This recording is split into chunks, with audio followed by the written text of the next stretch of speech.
Dua malaikat diberi syahwat. Yang subscribe, semoga rezekinya lancar dan berkah, amin. Dua malaikat diberi syahwat, mereka lebih buruk dibanding manusia. Malaikat Harut dan Marut yang disebut dalam Al-Quran pada surah Al-Baqarah ayat 102. Ketika dua malaikat Harut dan Marut diberi syahwat, mereka lebih buruk dibanding manusia. Al-Kisai mengatakan, setelah Nabi Idris naik ke langit dan para malaikat tahu bahwa dia tidak akan meninggalkannya, mereka berkata, "Wahai Tuhan kami, junjungan kami, hamba yang berdosa ini tidak layak berada di tempat para malaikat mukarrabin." Mereka berkata, "Maha suci Engkau, wahai Tuhan kami, tidak pantas bagi kami untuk menentan MU." Maka, Allah memerintahkan mereka memilih dua malaikat terpilih di antara mereka untuk kemudian diturunkan ke bumi dan mereka berdua diberi syahwat, seperti yang diberikan kepada anak-anak Adam. Atas perintah Allah, mereka memilih dua malaikat yang bernama Harut dan Marut. Keduanya oleh Allah diberi syahwat dan diturunkan ke bumi dan diperintahkan menjadi hakim, juru pemutus, di antara manusia dengan adil. Keduanya dilarang menyekutukan Allah, membunuh jiwa tanpa hak, zina, dan dilarang meminum arak.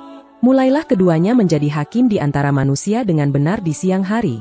Ketika sore telah tiba, mereka berdua berzikir kepada Allah yang Maha Agung, kemudian mereka naik ke langit. Mereka berdua terus-menerus melakukan hal itu selama 1 bulan. Tiba-tiba, suatu ketika, datang kepada mereka seorang wanita tercantik yang memakai pakaian terindah namanya Zahrah. Dia termasuk penduduk Persia yang telah pergi ke berbagai kota untuk mencari hakim. Akhirnya, dia datang kepada Harut dan Marut dengan memakai perhiasannya, rambutnya dibiarkan terurai dan wajahnya berseri-seri. Dia mengadu kepada malaikat ini tentang permasalahannya. Setelah mereka berdua melihatnya, mereka jatuh dalam jeratan fitnah mencintainya.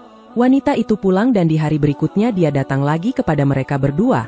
Sejak saat itu mereka berdua mulai bercerita satu sama lain tentang ketertarikan mereka berdua terhadapnya. Setelah ketertarikan mereka kian memuncak, mulailah mereka berdua menggodanya untuk menundukkannya.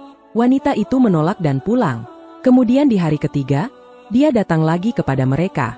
Keduanya kembali menggodanya.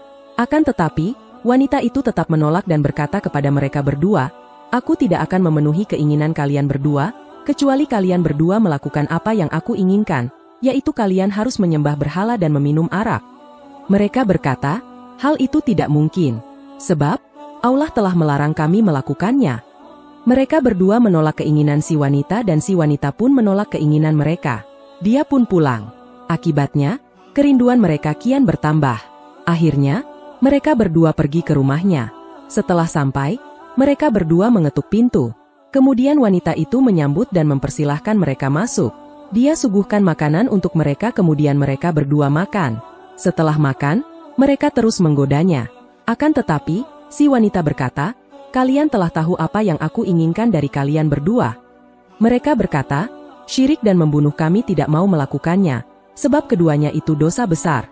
Akan tetapi, kalau minum arak, ia lebih ringan di antara dosa-dosa itu, nanti kami bisa memohon ampunan kepada Allah." Mereka berdua tidak tahu bahwa meminum arak adalah induk dari semua kemaksiatan. Keduanya pun maju, meminum arak. Setelah mabuk, keduanya menggauli si wanita.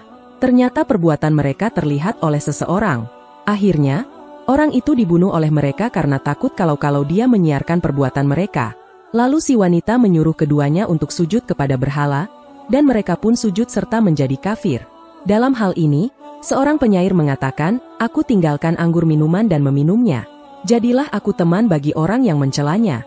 Orang yang meminumnya telah tersesat dari jalan kebenaran dan membuka pintu kejahatan." Al-Kisai lebih lanjut mengatakan, setelah Harut dan Marut melakukan perbuatan tersebut, terjatuh ke dalam dosa, keduanya ingin naik ke langit, tetapi sayap mereka tidak menurut. Akhirnya, keduanya tahu apa yang telah terjadi kepada mereka berdua. Lalu mereka berdua pergi ke Nabi Allah Idris. Keduanya menceritakan kejadian yang menimpa mereka dan memintanya untuk memberikan syafaat, pembelaan, untuk mereka di hadapan Allah. Nabi Idris melaksanakan permintaan itu sehingga Allah memberikan pilihan kepada mereka antara azab dunia dan azab akhirat. Mereka berdua memilih azab dunia daripada azab akhirat. Keduanya disiksa di Babil di dalam penjara bawah tanah dalam keadaan digantung dengan kepala terbalik dengan rantai besi. Mereka disiksa dengan rasa dahaga sementara di dekat lidah mereka diletakkan air. Semua asap dunia dimasukkan ke dalam hidung mereka untuk menambah siksaan mereka. Kedua mata mereka dibuat melotot tidak tidur hingga kebiru-biruan dan wajah mereka berubah menjadi hitam. Mereka akan terus begitu hingga hari kiamat.